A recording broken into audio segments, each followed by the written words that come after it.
శ్రీమాత్రే నమ. జయ గురు దత్తాత్రేయ నమ.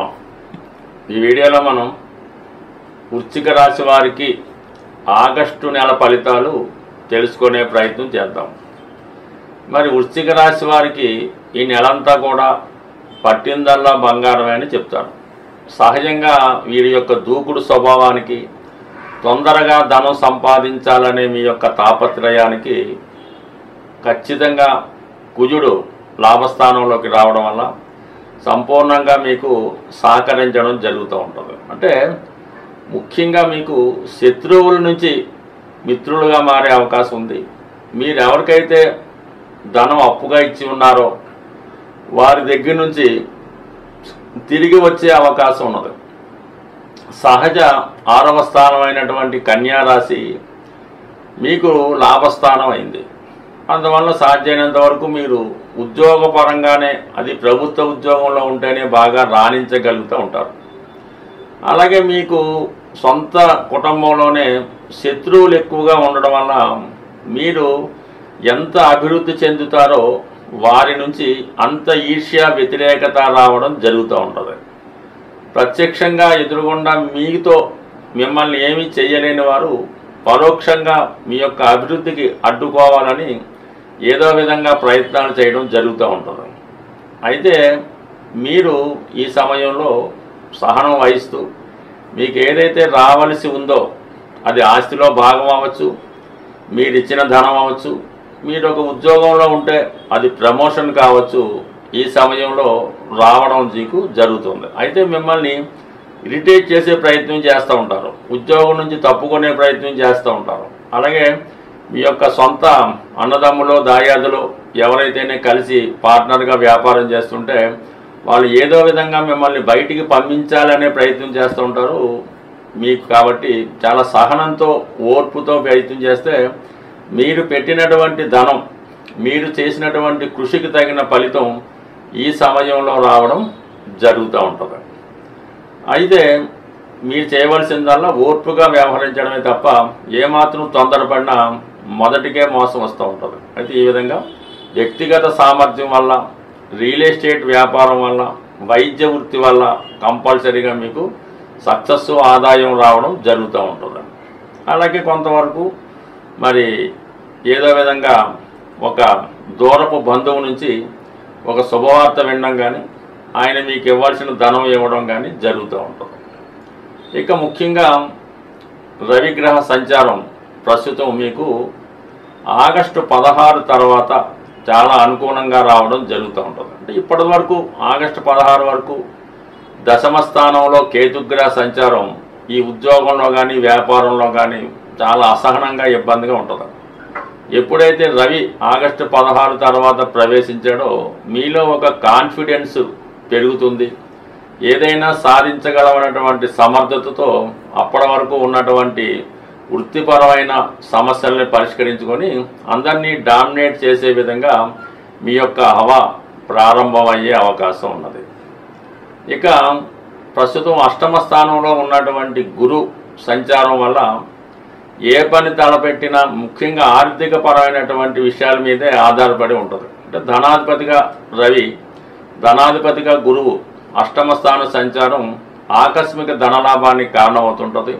సడన్గా ఏదో ఒక శుభవార్త, అది పిల్లలకు సంబంధించింది కానీ, ధనానికి సంబంధించింది కానీ, ఉద్యోగానికి సంబంధించింది కానీ మిమ్మల్ని ఆశ్చర్యపరుస్తుంది అన్నమాట. సడన్గా మీరు ఊహించని విధంగా ఆ అభివృద్ధి ఉండడం జరుగుతూ ఉంటుంది.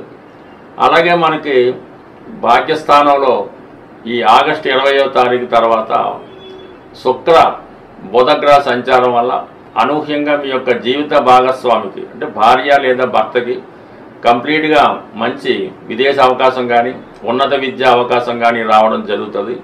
వ్యక్తిగతంగా మీరు ఏదన్నా ఉన్నత విద్య కొరకు, అంటే పీజీలో ప్రవేశించాలి, ఒక మెడికల్ రంగంలో కానీ, లేదంటే ఇంజనీరింగ్ రంగంలో కానీ ఉన్నత విద్యా అవకాశాలు, డాక్టరేట్ లాంటి డిగ్రీ కోసం ప్రయత్నం చేస్తుంటే ఈ నెల 20వ తర్వాత మీకు అటువంటి అవకాశాలు రావడం, పెండింగ్ సంబంధించినటువంటి విద్య ఏమైనా ఉంటే పూర్తి అవ్వడం, సర్టిఫికెట్ లాంటివి మీకు రావడం, చిన్న చిన్న చికాకులు, కొన్ని ఇబ్బందులు ఉంటాయి, ఇవన్నీ కూడా సాల్వ్ అయ్యే అవకాశం ఉంది. అయితే విద్యార్థులు చాలా వరకు ఎక్కువ కృషి చేయవలసి ఉంటుంది. రొటీన్గా మీరు ఒక చదివేదానికన్నా ఎక్కువగా కష్టపడవలసి ఉంటుంది. ఏదైనా అవసరమైతే ఒక హాస్టల్లో కానీ ఒక ప్రశాంతమైనటువంటి ప్రదేశంలో చదువుకోవడం వల్ల ఎక్కువగా మీకు లాభించే అవకాశం ఉంది. ఎందుకంటే ఇక్కడ మనకి మరి మన శని భగవానుడు కూడా పంచమ స్థానంలో ఉన్నప్పుడు ఎలాగుంటుందంటే ఎంత చదివినా కూడా ఈ చిన్న చిన్న బిట్టులు లాంటివి మర్చిపోవడం జరుగుతూ ఉంటుంది. పైపించి శని భగవానుడు వక్రించి చతుర్థ స్థానం మీద తన దృష్టి పెట్టడం వల్ల చదువులో వెనకబడి ఉండడం, చదివింది జ్ఞాపకం రాకపోవడం, అంటే మీరు ఏదైతే ర్యాంక్ సాధిస్తారో అనుకుంటారో మీ తల్లిదండ్రుల యొక్క ఆశల్ని నిరాశపరిచే అవకాశం ఉంటుంది. దానివల్ల ఏంటంటే విద్యార్థులు తప్పనిసరిగా కష్టపడి చదవవలసి ఉంటుంది. అయితే కొన్ని అనుకోని పరిస్థితుల్లో ఒక స్థిరాస్తి అమ్మాలనుకునే మీ ఆలోచన ఈ సమయంలో నెరవేరే అవకాశం ఉంటుంది. అయితే మీ యొక్క ఆస్తి మీదైనప్పుడు కూడా అది ఇతరుల ఆధీనంలో ఉండడం వల్ల, ఇతరుల పెత్తనంలో ఉండడం వల్ల అది మీకు అమ్మనకుండా చాలా ఇబ్బంది పెడుతూ ఉంటారు. వచ్చిన దాని మార్కెట్ వాల్యూ కన్నా చాలా తక్కువగా అడిగే ప్రయత్నం చేస్తూ ఉంటారు.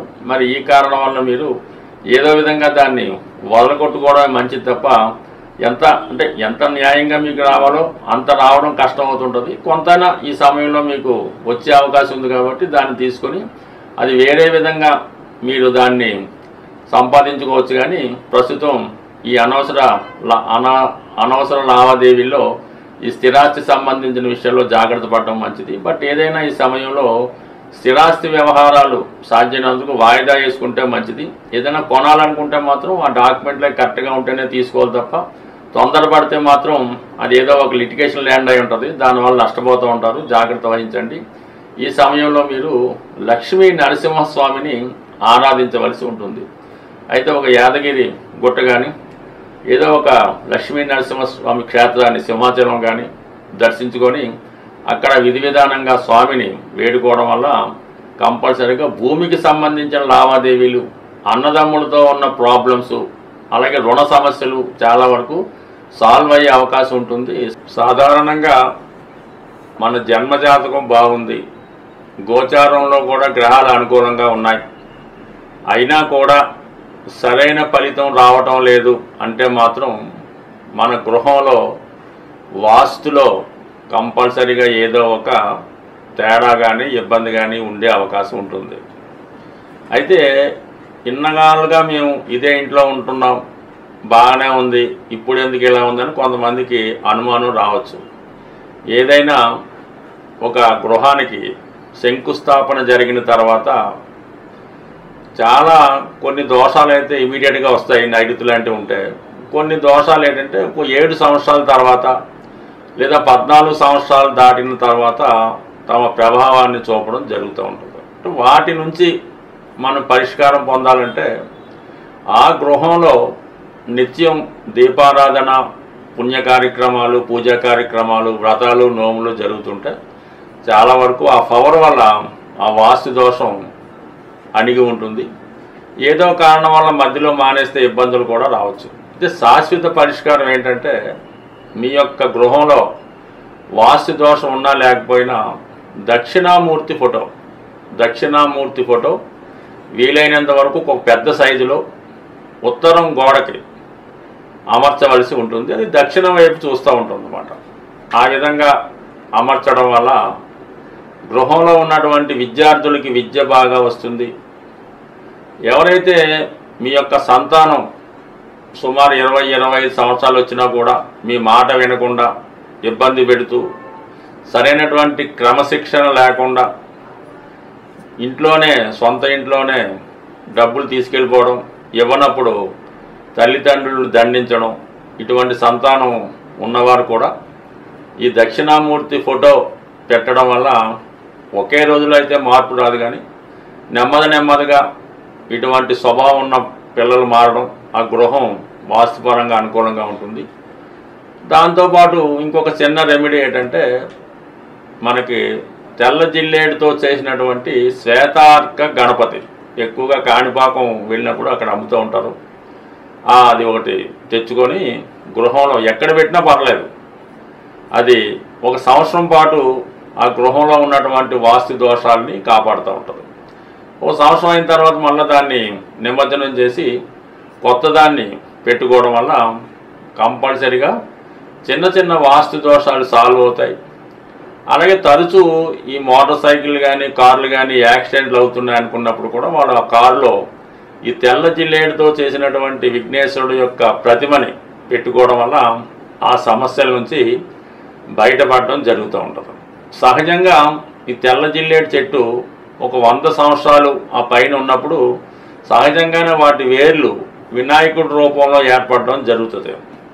అదృష్టవశాత్తు అది ఎవరికన్నా లభిస్తే అలా మొత్తం ఏ విధంగా కటింగ్ చేయకుండా ఆ రూపాన్ని అలాగే తీసుకొచ్చి మన గృహంలో కానీ లేదంటే దానికి ఒక దేవాలయం కట్టి పూజించుకోవడం వల్ల ఎన్ని తరాల నుంచి వచ్చినటువంటి ఇబ్బందులన్నా తొలుగుతాయి. ఎంత గొప్ప రోగమైన నుంచైనా బయటపడడం జరుగుతూ ఉంటుంది. ఇది సాధారణంగా వాస్తుపరమైన సమస్యలు ఉన్న వాళ్ళకి. ఇంకా జనరల్ ప్రాస్పరిటీ నిమిత్తం ఒక చిన్న పరిహారం ఎక్కువగా ఇది ఉత్తరాదిలో ఈ ఒరిస్సా ప్రాంతంలో కానీ బీహారు లేదంటే యూపీ ప్రాంతాల్లో ఎక్కువగా వాడుతూ ఉంటారు. ఏదైనా ఒక ప్లాస్టిక్ కవర్లో ఒక యాలక్కాయ 1 కానీ 5 కానీ, అలాగే లవంగాలు ఒక 5, కొద్దిగా కుంకుమ పువ్వు, కొద్దిగా పటిక బెల్లం అంటే పటిక బెల్లం ముక్కలు ఒక 5, అలాగే కొద్దిగా సింధూరం. ఈ 5 వస్తువులు కూడా 5 సంఖ్య వచ్చేలాగంటే వచ్చే 5 సంఖ్యలో కొన్ని వేసుకొని ఒక కవర్లో పెట్టుకొని అది ఏదైనా ఇష్టదైవం పాదాల వద్ద ఉంచి మీ మనసులో కోరిక చెప్పుకొని మీరు దాన్ని పాకెట్లో పెట్టుకోవడం. అంటే ఎప్పుడూ కాదు, ఎప్పుడన్నా కోర్టు సమస్య ఉంది, ఉద్యోగం ఇంటర్వ్యూ ఉంది, అప్పు కోసం వెళ్తున్నాం, ఇలాంటి సమయంలో ఇది తయారు చేసి మీరు జేబులో పెట్టుకొని ఆ పని మీద వెళ్ళండి. కంపల్సరీగా ఆ పని పూర్తవుతుంది. పూర్తయిన తర్వాత దాన్ని ఏదన్నా హోమంలో కానీ అగ్నిలో కానీ లేదంటే పారే నదిలో కానీ పారవేయడం వల్ల ఈ సక్సెస్ రావడం ఎక్కువగా జరుగుతూ ఉంటుంది. తరచూ సింధూరం బొట్టు పెట్టుకున్నా కూడా ఎటువంటి ఫలితం అన్నా రావడం జరుగుతూ ఉంటుంది. ఇలాగ అనేక పరమైనటువంటి సమస్యలకి చిన్న చిన్న తాంత్రిక పరిహారాలు కూడా ఉండడం జరుగుతూ ఉంటుంది. అలాగే మానసిక అశాంతితో మీ యొక్క పిల్లలు ఎవరైనా ఇబ్బంది పడుతుంటే, లవ్ ఫెయిల్యూర్స్ ఉన్నవాళ్ళు మానసిక అశాంతితో ఉంటే వాళ్ళ తల కింద ఒక తెల్ల ఉల్లిపాయ అంటే మనకి వెల్లుల్లిపాయ పెట్టడం వల్ల ఇలాంటి మానసిక రోగులుగా ఉన్నవాళ్ళు నెమ్మదిగా దాని నుంచి బయటపడడం జరుగుతూ ఉంటుంది. సో ఏదైనా ఒక దీర్ఘకాలిక వ్యాధి అయినా ఏదైనా మామూలుగా వైద్యం చేసుకుంటూ కొన్ని చిన్న చిన్న రెమెడీస్ చేసుకోవడం వల్ల వాటి తగ్గుతాయి. ఎక్కువగా మీకు ధనం నిలవ ఉండాలి, ఐశ్వర్యవంతులు కావాలంటే ఒక అద్భుతమైన రెమెడీ ఏంటంటే శివాలయంలో మారేడు దళాలతో పూజ చేస్తూ ఉంటారు. అటువంటి మారేడు దళం ఒకటి తీసుకొని మీ పర్సులో పెట్టుకోండి. అది ఎంత ఐశ్వర్యాన్ని ఇస్తుందో మీరే ఆశ్చర్యపోతారు. స్వస్తి.